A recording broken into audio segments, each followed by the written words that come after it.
Alors, tourne avec moi à Jean chapitre 3. Je saute en avant. Il y a une couple de raisons pour lesquelles je fais cela. Un, c'est que on a déjà enregistré 4 ou 5 messages dans Jean 1, 2 et honnêtement, j'essaie de trouver où est-ce qu'ils sont. Encore des problèmes techniques. Ça a l'air qu'on les a emmagasinés. Je vais les trouver. Je vais vous dire où est-ce que vous pouvez les chercher.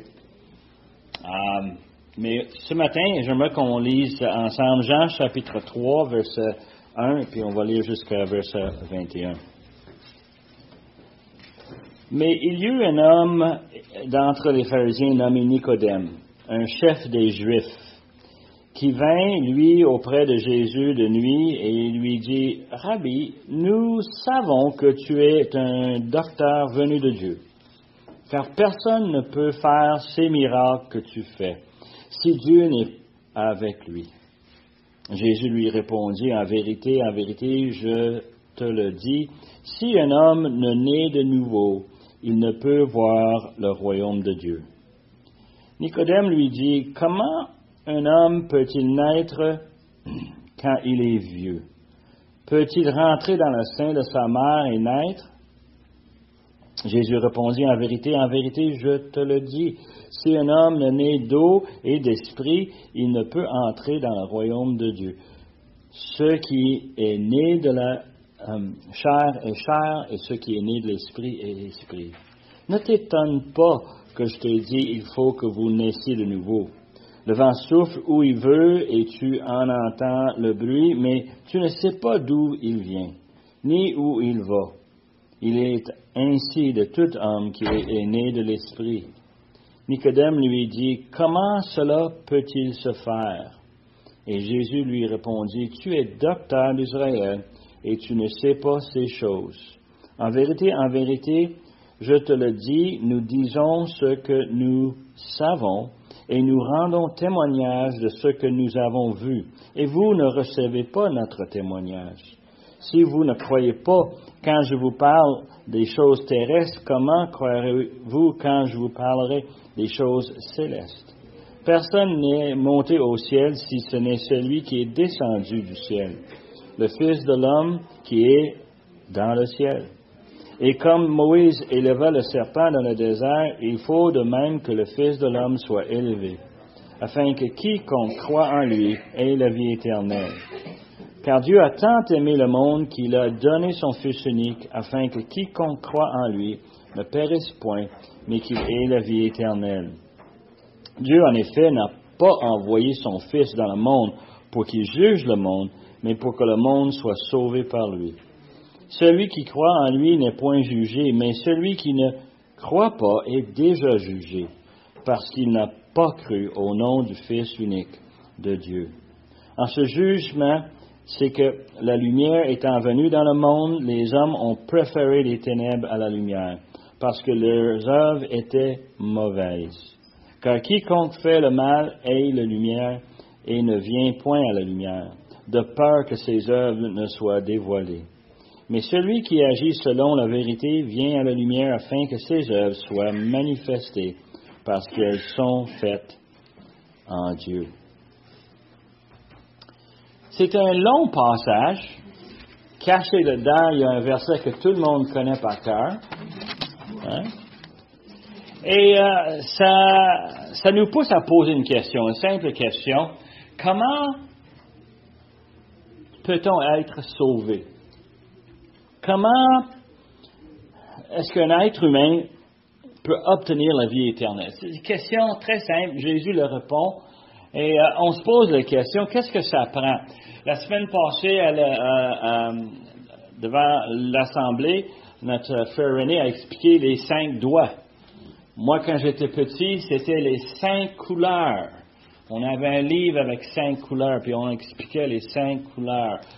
On avait des façons de venir au Seigneur, les 4 lois spirituelles, toutes sortes de différents systèmes pour que quelqu'un puisse être sauvé.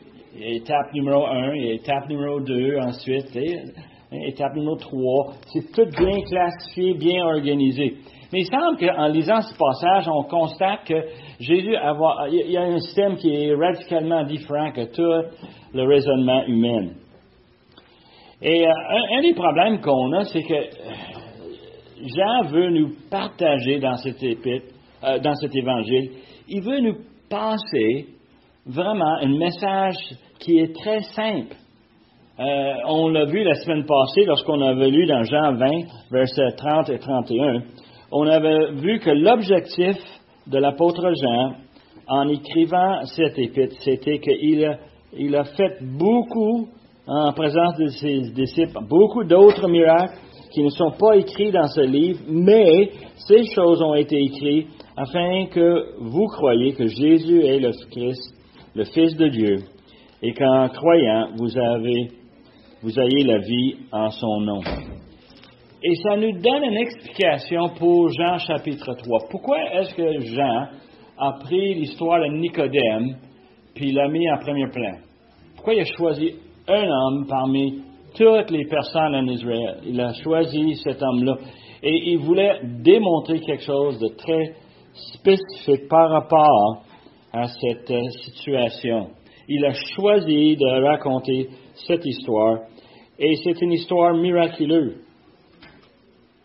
La semaine passée, nous avons commencé, Jean, avec l'introduction, le thème de l'épître, et on avait dit qu'au commencement était la parole, et la parole était avec Dieu, et la parole était Dieu. Tellement important. Jean, il est un homme de très peu de vocabulaire. Parmi tous les auteurs dans le Nouveau Testament, c'est lui qui sert les moins de mots.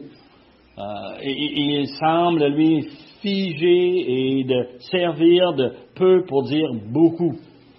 Et l'idée ici, c'est qu'il définit Jésus comme étant Dieu. Et il veut qu'on croie que Jésus est le Fils de Dieu, qu'en lui, on peut avoir la vie éternelle.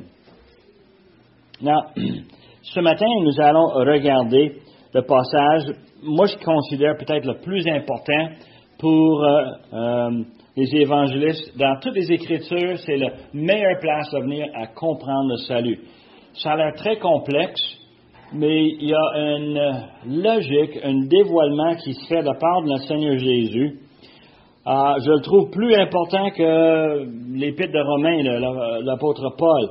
Et je l'aime plus en Jean 3, simplement parce que l'Évangile a été expliqué de part de l'élève de notre Seigneur Jésus. Et ce qu'il va nous dire, c'est quelque chose qui est fascinant tant qu'à moi, parce que j'y crois. J'y crois parce que c'est écrit, et c'est écrit très clairement, c'est sola fide. C'est la foi seulement qui va sauver. Alors, le contexte pour le passage, si on regarde Jean chapitre 3, verset 1, le premier mot nous donne un point d'accroche, un penteur, si tu veux, une place où ce que les choses tournent, parce qu'il dit « mais il y a eu un homme ». Pourquoi est-ce qu'il dit « mais ». Et l'idée, c'est qu'on pense en termes de chapitres et de versets, on pense qu'il y a une construction excessivement logique, c'est venu par après. Le passage, l'épître de Jean est écrit comme un de mes lettres, comme un de vos lettres, sans interruption. C'est écrit tout le long de l'apôtre Jean. Et plus tard, on a divisé ces pensées en chapitres et en versets, simplement pour faciliter nos études, pour faciliter notre travail. C'est beaucoup plus facile de faire une référence à Jean 3, verset 1, que de dire, est-ce que tu te souviens de la partie où il commence l'histoire de Nicodème? Alors, nous, on a le bénéfice d'avoir ça, mais dans l'Écriture, c'est que Jean est en train d'attacher chapitre 3 avec chapitre 2. Dans chapitre 2, on a des miracles. On a le commencement du chapitre 2. Jésus s'en va avec sa mère, ses disciples, à des noces. Et ils vont à des noces à Cana, et puis ils vont avoir une énorme fête, festin, très long.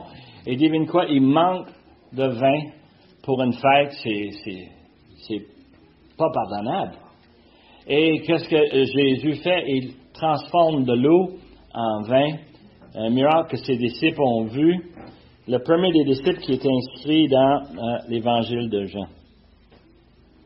Et ensuite, le deuxième arrive plus loin où ce que Jésus et ses disciples descendent du nord vers Jérusalem, mais dans le texte, on monte, parce que Jérusalem est plus haut, sur une montagne. On monte à Jérusalem, et puis, à ce moment-là, c'est la fête de Pâques, où ce que tout Israël vient. Et dans les podcasts, Roy nous a expliqué comment, justement, c'était une fête spectaculaire, énorme. Il y a du monde comme vous ne pouvez pas imaginer. Une ville de peut-être 200 à 300 000 personnes est inondée par littéralement plus qu'1 million de pèlerins qui viennent pour cette fête une fois par année. Tous les hommes d'Israël sont censés de se rencontrer au temple pour offrir leur sacrifice. Et puis, il y a cette énorme foule de monde et Jésus arrive et qu'est-ce qu'il découvre? Il découvre dans le temple la vente de sacrifices, d'agneaux, d'oiseaux. Josephus nous dit qu'il y avait environ 250 000 agneaux qui étaient offerts ce même jour en 3 heures l'après-midi et 6 heures le soir. Ce vendredi à chaque année. Et ça se vendait. Il y avait des commerçants, puis on faisait l'échange de monnaie. Et Jésus les a tous chassés du temple. Le temple, en passant, c'est énorme. Le temple, c'était l'équivalent de 25 stades de football. C'est énorme. 36 arpents. Hérode l'avait agrandi, puis agrandi, puis agrandi sur une période de 45 ans. C'était rendu énorme. Et Hérode l'a fait pour qu'il puisse accueillir tout le peuple, que tout le monde puisse se sentir libre de venir et de venir adorer. Et Jésus a dit, c'est un commerce. Il a dit, ce n'est plus un lieu de prière, c'est un commerce. Et on a cette miracle parce que Jésus, lui, tout seul, a chassé tout le monde. Et ça nous aide à comprendre maintenant verset 1. On arrive à ce point ici, dans Jean 2, versets 23 à 25, juste avant. Pendant que Jésus était à Jérusalem à la fête de Pâques, plusieurs crurent en son nom, voyant les miracles qu'il faisait. Encore cette référence à Jésus qui faisait beaucoup de miracles. C'était pas sélectif, mais je pense que Jésus guérissait n'importe qui s'y présentait. Il refusait personne, il faisait des miracles. Verset 24, mais Jésus ne se fiait point à eux parce qu'il les connaissait tous et parce qu'il n'avait pas besoin qu'on lui rendît témoignage d'aucun homme car il savait lui-même ce qui était dans l'homme. Mais il y eut un homme. Et là, le « mais » a du sens. Là, il est en train de dire, tu sais que tous les miracles que Jésus a faits, que tout le monde commence à croire dans cet homme qui pouvait faire tout un spectacle, un show, quelque chose de fantastique. Tout le monde commence à le suivre, tout le monde veut le voir, tout le monde met leurs yeux sur lui. Mais, et là, il arrive avec l'arrivée d'un homme. Alors, qui est fascinant avec ceci, d'après Jésus, il connaissait les cœurs de tout le monde. Il connaissait même cet homme qui est venu le voir. Hein? Il y a eu un homme d'entre les pharisiens nommé Nicodème, un chef des Juifs qui vint, lui, auprès de Jésus de nuit et lui dit, « Rabbi, nous savons que tu es un docteur venu de Dieu, car personne ne peut faire ces miracles que tu fais si Dieu n'est avec lui. » Alors, vous voyez le lien avec chapitre 2.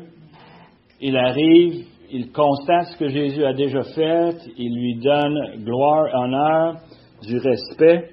Mais c'est qui cet homme-là, pour commencer? Ben, c'est Nicodème. Nicodème est un pharisien, un chef des Juifs. Dans le pharisien, c'était un groupe d'Israélites qui étaient, on pourrait dire, les plus consacrés au système religieux juif. Eux autres, ils savaient toutes les lois, tous les petits détails de la loi. Quand on dit, nous autres, la loi, on pense à quoi? Exode 20, on pense à 10 commandements. Le pharisien, il ne voyait pas 10 commandements. Les rabbis, à travers les années, avaient défini et redéfini ces 10 commandements pour en arriver à 600 plus lois où ce qu'on doit suivre. La majorité, en passant, avait à faire avec la manière qu'on va traiter le sabbat. comment est-ce qu'on va garder le sabbat comme dans la loi de Moïse. Ils avaient toutes ces lois-là, toutes ces différentes interprétations. Et un pharisien, c'était un des parmi les plus consacrés. On nous dit que dans ce temps-là, il existait environ 6000 pharisiens. Parmi les millions d'enfants d'Israël, il y avait 6000 qui étaient reconnus comme étant des pharisiens qui étudiaient la loi avec le but de mettre en pratique. Ils avaient des pratiques tellement détaillées et Nicodème semble être un des pharisiens et on va découvrir que c'est probablement un des plus sérieux parmi les pharisiens. On lui dit ici qu'il était un chef des Juifs. Alors, pour nous, ça ne veut pas dire grand-chose. Un chef, c'est un chef. Un patron, c'est un patron. Chez nous, on a beaucoup de vice-présidents. On a beaucoup de directeurs. On a plein de chefs chez nous. Je ne sais pas où ce que vous êtes, mais est-ce qu'il y a des boss?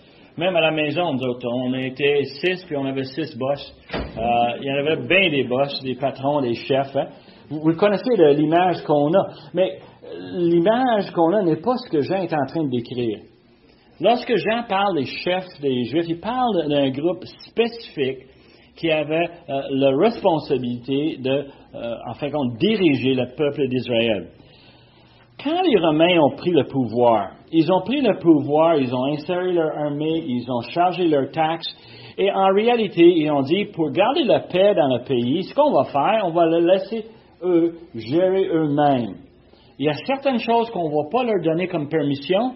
Ils n'ont pas le droit d'enlever la vie. C'est pour ça que Jésus, lorsqu'il a été crucifié, on lui a amené devant Pilate, parce que c'est les Romains qui enlevaient la vie.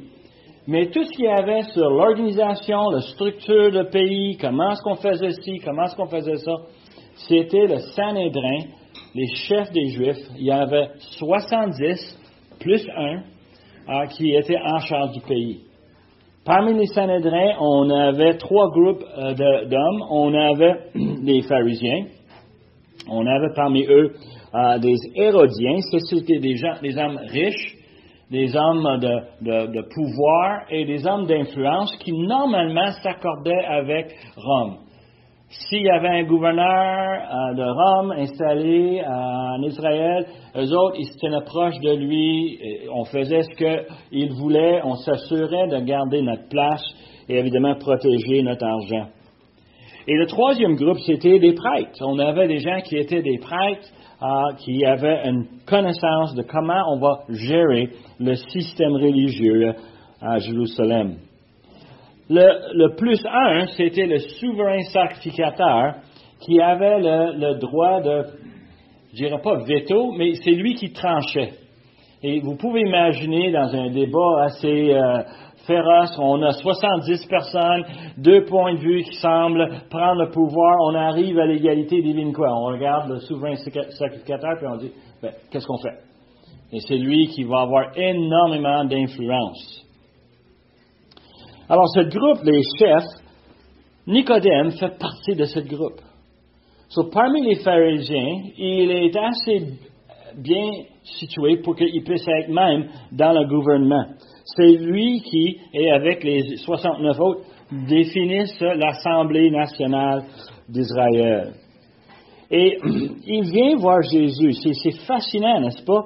Il vient le voir de nuit. Beaucoup de discussions dans les commentaires. Pourquoi la nuit? Une des choses les plus logiques, c'est qu'il n'est pas jeune, il fait chaud le jour, il va aller le soir. OK. Il s'en va parce que c'est le soir. D'autres vont dire, dans l'autre extrême, que Nicodème est arrivé pour essayer de négocier une entente avec Jésus. Qu'avec tout ce qu'il a fait, il a chassé tous les commerçants du temple. Ça fait vraiment de dommages dans leur business. On va envoyer un homme pour négocier avec Jésus pour dire, terminé. Tu peux avoir ce que tu veux, mais nous autres, il faut qu'on garde ce qu'on a. Tu peux voir un peu la logique humaine. Et on lit ça, puis on dit, ouais, c'est potable un peu spécial. Ce qui est fascinant, c'est la façon que Jésus lui répond. S'il veut faire une entente avec Jésus, ça ne marchera pas. Pas avec la façon que Jésus lui répond. Nicodème lui traite avec énormément de respect. Et tu peux voir un peu l'attitude de dire, il s'en vient flatter Jésus. Et la première chose qu'il appelle, il dit Rabbi. C'est un nom de terme très respectueux. Et il y a des gens qui m'appellent Monsieur Côte-Noire. Et c'est un honneur et on apprécie ici en français de se faire traiter comme ça. Mais la réalité, c'est que c'est plus que ça. De se faire traiter comme Rabbi veut dire, tu es un homme de connaissance, on peut venir te voir, on peut obtenir de toi toutes sortes d'informations, de connaissances, d'expertise. Tu es un homme bien placé. Et ensuite, il flatte Jésus en disant, on sait que tu viens de Dieu, parce que qui pourrait faire les miracles s'il ne venait pas de Dieu? Et il voit très très bien comment est-ce qu'il est en train de mettre Jésus sur une pédestal. Il est en train de dire, on sait que tu es un docteur qui vient de Dieu. Et il faut comprendre que il est en train de dire quelque chose de vraiment fantastique, Nicodème, parce que il n'avait pas eu de prophète depuis 400 ans. Jean-Baptiste était le premier prophète depuis ce temps-là.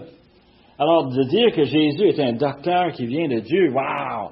C'est vraiment de le classifier. Et ça faisait au-dessus de 850 ans depuis qu'on avait des prophètes qui faisaient des miracles. Et Jésus en faisait des miracles. Il en faisait plusieurs miracles. Alors, Nicodème vient avec cause et lui dit, wow! Il trouve ça fantastique de traiter Jésus avec énormément de respect. Mais nous, malheureusement, on manque une partie de la discussion. Et je dis ça avec un respect pour l'apôtre Jean qui l'a écrit, parce qu'il me semble que Jésus aurait dû dire quoi? Merci, tu es bien gentil. Je suis vraiment flatté par toutes les gentilles choses que tu dis. Toi, un homme bien situé. Et là, Jésus aurait pu répondre avec toutes sortes de compliments à lui aussi, n'est-ce pas? Il aurait pu lui dire toutes sortes de bonnes choses. Mais ce n'est pas le cas. Jésus va répondre d'une façon, humainement parlant, illogique. Ça n'a pas de bon sens. L'autre, il traite comme un docteur, il vient le voir, il est vraiment gentil. Et verset 3, Jésus lui répondit, OK, en vérité, je te le dis, si un homme ne naît de nouveau, il ne peut voir le royaume de Dieu. Et si on n'avait pas lu chapitre 2, on serait vraiment confus. Pourquoi est-ce que Jésus approche cet homme avec cet argument? Now, les évangélistes parmi nous vont dire, c'est normal, on attaque avec le plan de salut tout de suite, on lui dit, il faut que tu naies de nouveau. Mais non, chapitre 2 termine avec le concept que Jésus sait qu'est-ce qui est dans le cœur de l'homme. Alors, un soir arrive un homme bien situé, bien intelligent, beaucoup d'influence, et devine quoi? Jésus sait exactement qu'est-ce qui est dans son cœur. Et il répond tout de suite avec la réponse aux questions que Nicodème arrive, les vraies questions de son cœur. Nicodème, tu viens me voir parce que, et beaucoup des commentateurs arrivent avec la même conclusion, Nicodème arrive avec un problème personnel. Il n'est pas le chef en Israël à ce moment-là. Il est plus un pharisien. Il est un simple homme qui veut savoir qu'est-ce qui me manque pour que je puisse me rendre au ciel. Avec tout ce qu'il connaît, avec tout ce qu'il sait, avec tout ce qu'il a vu, avec le somme totale de sa connaissance, il sait au moins qu'il lui manque quelque chose, une petite affaire. T'as rien qu'à faire ce pèlerinage à telle place, dire telle prière, t'as rien qu'à aller puis amener un petit sacrifice. Il s'attend à, un petit secret, quelque chose qui va lui donner ce qui lui manque. Mais non, Jésus lui dit, comment? Il dit, et en vérité, si un homme ne naît de nouveau, il ne peut voir le royaume de Dieu. Il met littéralement un barrière dans la route de Nicodème. Tu cherches un truc, mais il n'y a pas de truc. Tu n'y vas pas, bonhomme. Il n'y a pas de moyen. Au moins que tu nais de nouveau. Et là, il prend une image que Nicodème a a vraiment un défi. Nicodème lui dit, comment un homme peut-il naître quand il est vieux? Peut-il rentrer dans le sein de sa mère et naître? Non, c'est un terme connu. Jésus se sert. Nicodème répond tout de suite avec. On a l'impression que Nicodème ne comprend pas. La réalité, c'est que Nicodème, il comprend tellement bien qu'il revient avec vraiment l'argument. C'est parce qu'il se sert d'un outil pédagogique qui était très connu parmi les Hébreux. C'est la comparaison, l'analogie. Je veux comparer quelque chose, alors je veux te faire comprendre quelque chose. Je vais le comparer avec d'autres choses pour que tu puisses saisir la vérité. On voit souvent ça avec les parents et les enfants, n'est-ce pas? Les enfants n'ont pas le vocabulaire, ils n'ont pas nécessairement la connaissance. Mais nous, les parents, on va les simplifier les choses pour qu'ils puissent saisir la réalité qu'on est en train de leur dire. Et je trouve ça fascinant avec les petits bouts de chou, quand ils comprennent, c'est comme les yeux deviennent gros. Ah! Et c'est exactement Nicodème dans cette situation ici. Il est en train de dire net, de nouveau. Wow, 10 minutes. Il dit, je ne peux pas rentrer chez ma mère. Il est en train de dire, je ne peux pas m'organiser à une autre naissance. Il n'y a pas de façon que je peux recommencer. Moi, un homme d'un certain âge, j'ai vécu une vie, j'ai fait ma part, j'ai fait des bonnes choses, je ne peux pas me défaire de ça. Comment je vais me défaire de ça? Toutes mes bonnes actions, tous mes rituels que je suis fidèlement, jour après jour, sabbat après sabbat, comment je vais tout lâcher ça? C'est ça qu'il est en train de dire. Il comprend très très bien ce que Jésus dit, parce que lui, comme professeur, lui, il a déjà enseigné à ses élèves avec comparaison, et Jésus a choisi un des meilleures comparaisons. Parce que tout le monde connaît c'est quoi la naissance. Surtout les parents. Un enfant, je ne sais pas, là, on ne se souvient pas grand-chose, hein? On ne se souvient pas qu'est-ce qui est arrivé, on ne sait pas comment c'est arrivé. On me dit que c'était arrivé telle date, on me dit que c'est arrivé à tel hôpital, on me dit qu'à telle place, moi je suis né, moi c'était Sherbrooke. Chacun a déjà une histoire, mais en réalité, j'étais pas vraiment là. J'avais rien à dire. J'ai chialé ça à l'heure parce que j'aimais pas ça, il faisait froid. On voulait qu'on me remette dedans encore parce que moi j'avais trop froid. Et on fallait que mon enveloppe dans les couvertures, le tenir serré dans les bras de papa, de maman. Et, oh boy. Naissance.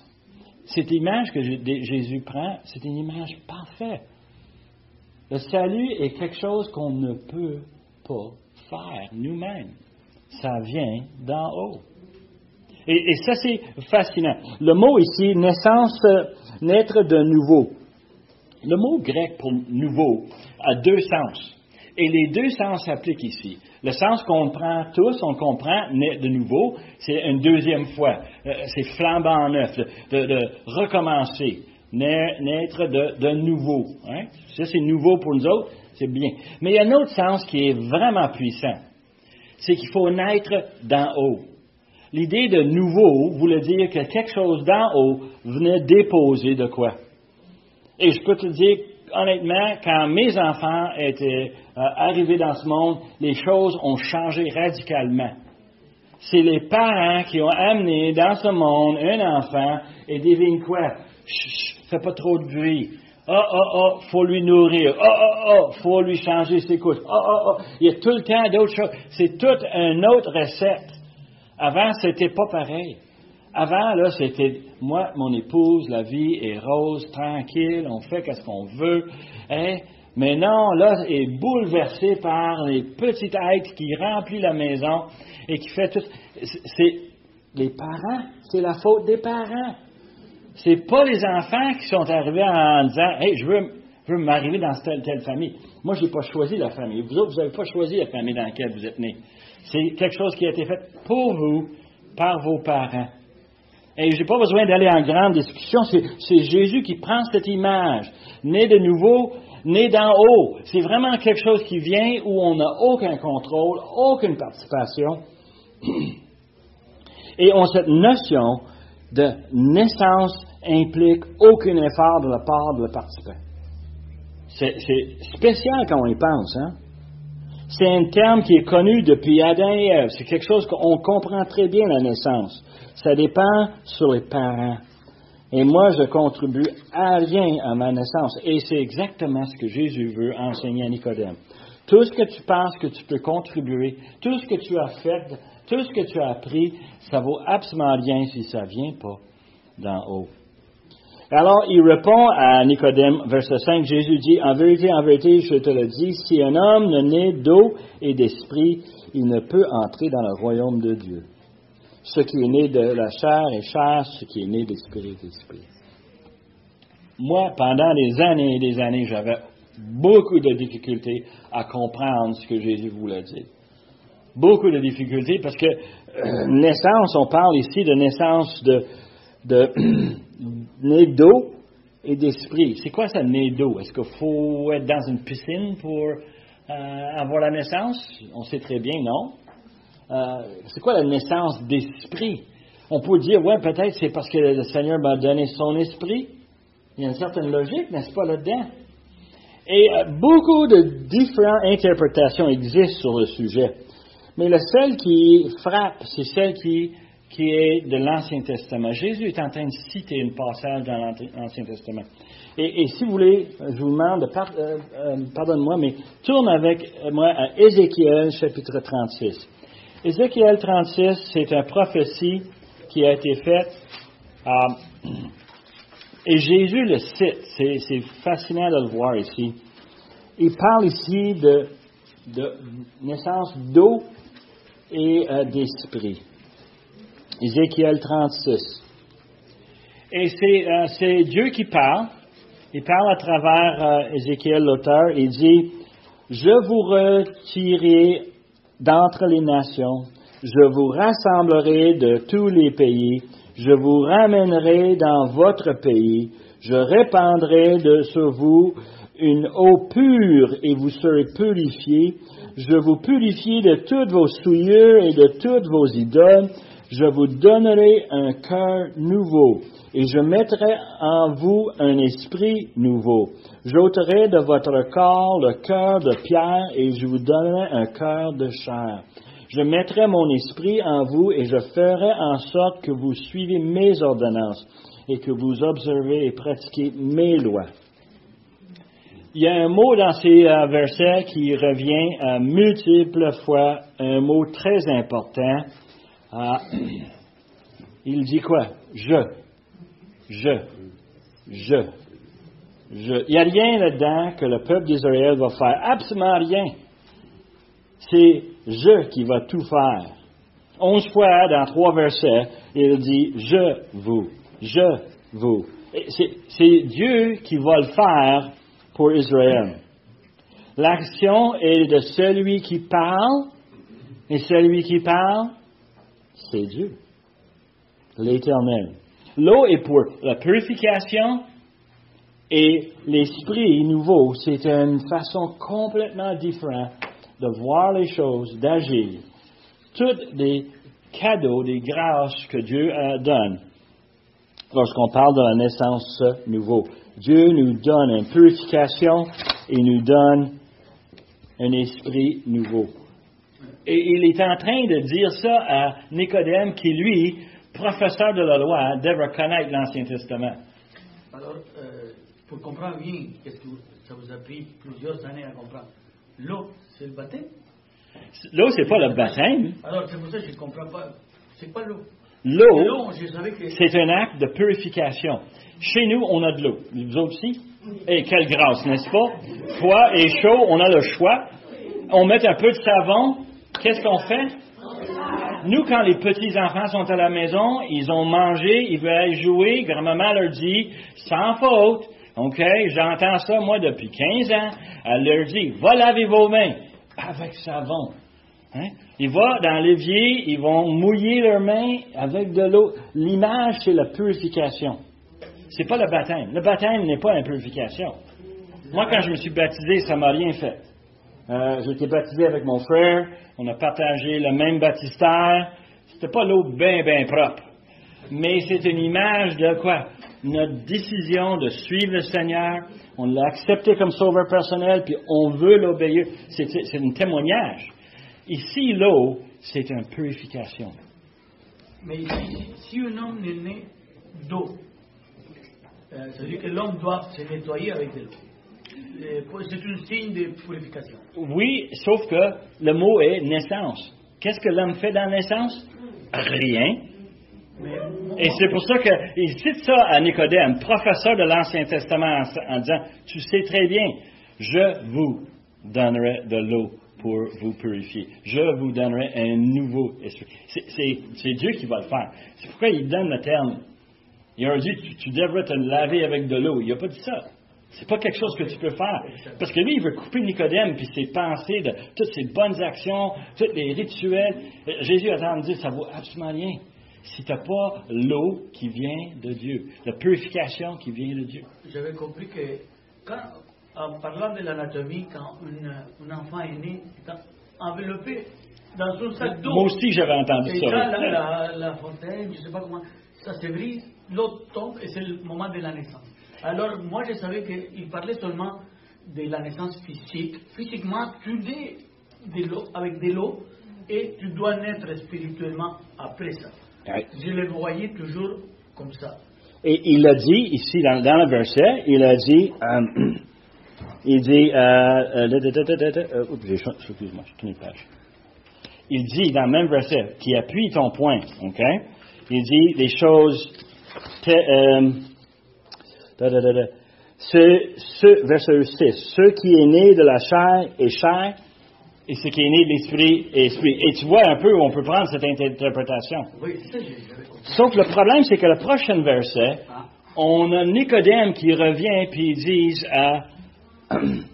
qu'est-ce qu'il dit, Nicodème? Il dit, ne t'étonne pas, c'est Jésus qui dit, ne t'étonne pas que je t'ai dit, il faut que vous naissiez de nouveau. Le vent souffle où il veut, et tu entends le bruit, mais tu ne sais pas d'où il vient, où il va.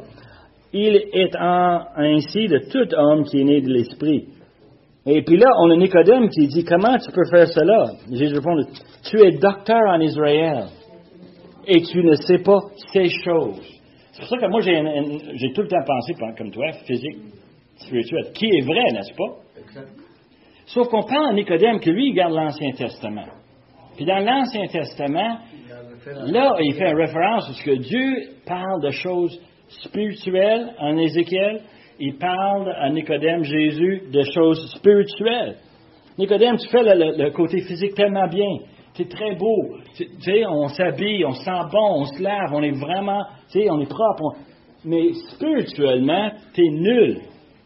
T'es rien. Pourquoi? Parce que t'as pas mis ta confiance dans l'Éternel. Et là est le problème. C'est qu'on cherche à faire des choses qui vont être acceptables à Dieu. Un de mes collègues de travail me parle souvent de toutes les bonnes choses qu'il fait. Et une fois, je l'ai coincé, je lui ai dit, tu fais toutes ces bonnes choses, pourquoi? Il aide les pauvres, il fait toutes sortes de voyages pour les bénévoles, pour aider dans... Et je lui dis, pourquoi tu fais ça? Ben c'est parce qu'il dit, je voudrais que Dieu me trouve acceptable. Mais, tu sais, c'est dommage, mais les Écritures ont dit, c'est bien de faire les bonnes choses, mais pas pour gagner ton ciel. Tu peux pas faire une négociation avec Dieu. Nicodème vient avec Jésus et il veut avoir un débat, mais il n'y a pas de débat. Tu n'es pas sauvé, Nicodème. Tu es perdu. Tout le monde est perdu avec leur péché. C'est inévitable. Nicodème est confus. Il parle constamment de ce qu'il va faire. Comment je vais rentrer dans le ventre de ma mère. Comment est-ce qu'on va faire ces choses-là? C'est tout le temps, son esprit est tordu parce que pour lui, il est encore convaincu que ça prend un effort humain. Et souvent, dans un système bien structuré, bien intentionné, on explique le plan de salut, puis on dit aux gens, mais il faut que tu pries cette prière. Puis la réalité, c'est que la prière n'est pas méchante, mais c'est pas ça qui va sauver quelqu'un. Qu'est-ce qui est dans le cœur? Moi, intellectuellement, il y a des choses que je peux penser, je peux parler, il y a toutes sortes de choses que je peux raisonner, mais si ce n'est pas dans mon cœur, ça fait partie de moi. Et moi, je ne peux pas forcer cela, ça vient de celui qui est en haut. Je ne sais pas si vous voyez très très bien cette notion que Jésus était sur un autre niveau, Nicodème est sur un autre palier, puis malheureusement, il faut trouver une façon de monter. Nicodème Jésus lui dit, tu es le docteur en Israël. C'est le professeur le plus coté. C'est l'homme le plus instruit. C'est l'homme où ce qu'on va pour avoir le somme de connaissances et tu connais pas ces choses. Il aurait pu facilement écrire Hébreux 11, qui nous dit que quoi? C'est par la foi que Abel, c'est par la foi que Enoch, c'est par la foi que Noé, c'est par la foi Abraham. Il connaissait, lui, son Ancien Testament à fond.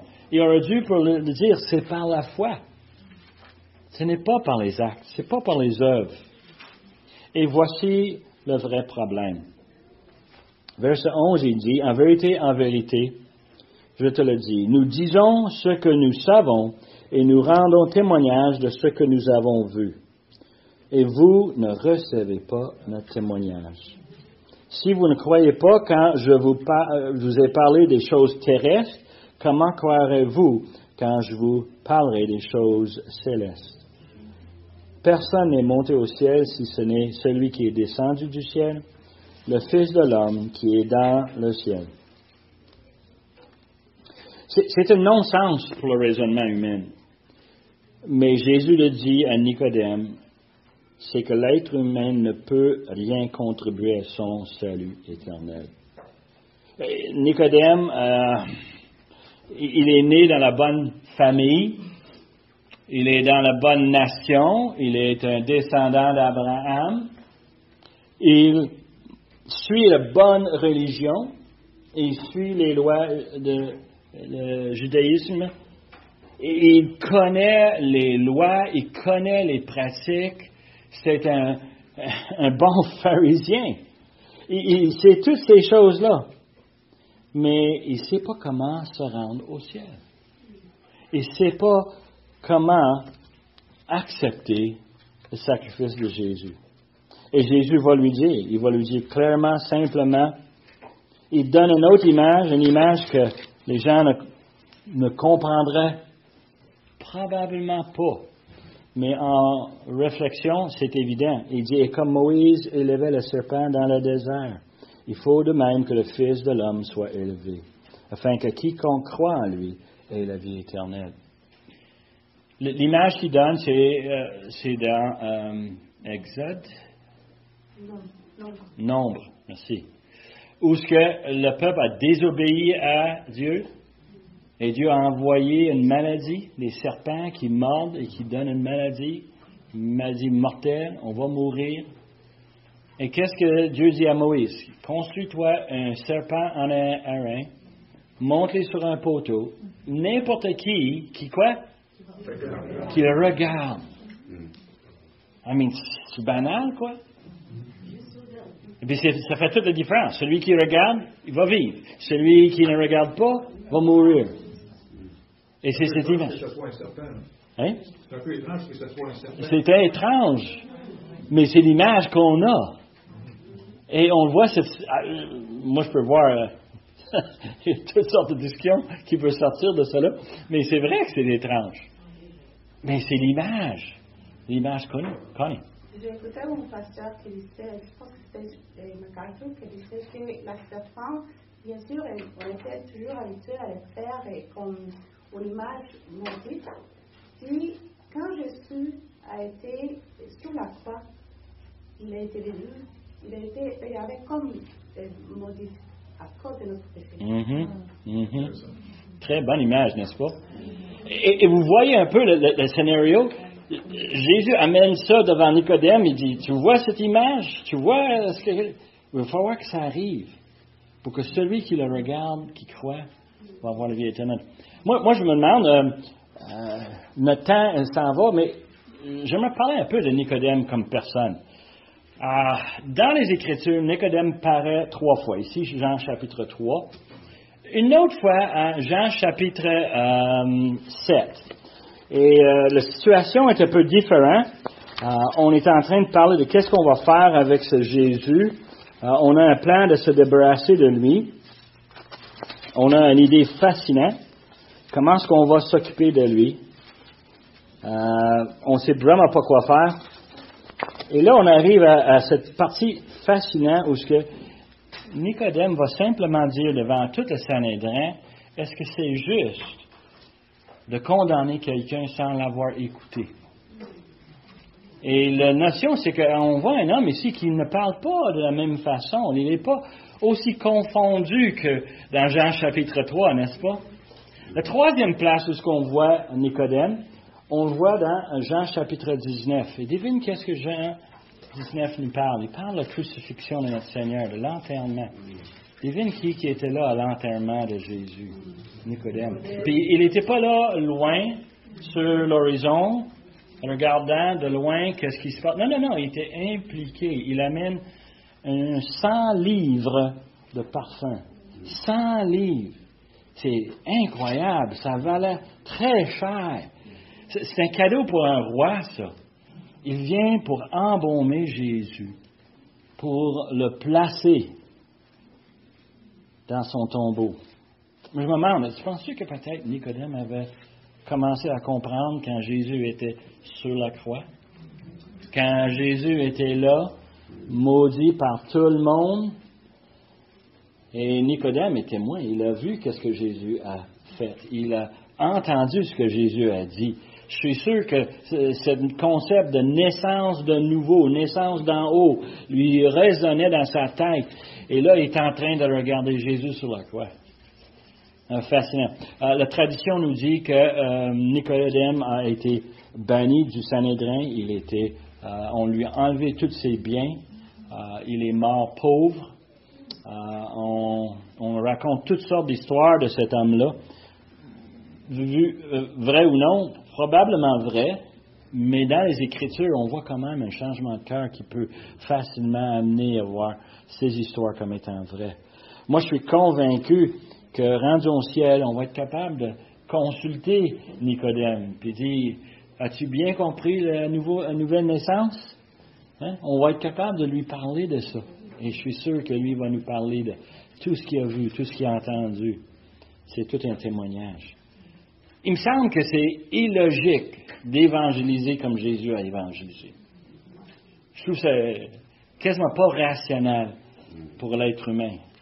Pourquoi est-ce que le monde lui a rejeté? Parce que c'est pas logique. Ça tombe pas dans notre façon de penser, notre vouloir de conserver notre vie, nos péchés, de garder nos affaires comme on aime. Hein? Mais non, au moins qu'on est né de nouveau, on est transformé. On ne peut pas obtenir le salut. Eh bien, temps est passé. On va continuer la semaine prochaine. Courbons-nous. Père éternel, on veut te remercier pour ta parole, pour cette Nicodème. Seigneur, merci que Jean lui a pris comme exemple pour que nous, on puisse comprendre que notre salut dépend sur toi. C'est toi qui nous as amenés à la croix. C'est toi qui nous as placés devant ta parole. C'est toi qui nous as placés devant quelqu'un qui nous partage ton plan pour nous. Et Seigneur, on n'a que croire. Mets notre confiance en toi et tu vas venir transformer nos vies. Père éternel, on demande que tu puisses nous guider, servir de nous comme témoins à nos voisins, dans notre famille, à l'ouvrage, à l'école. On demande ces choses par le beau nom de Jésus. Amen.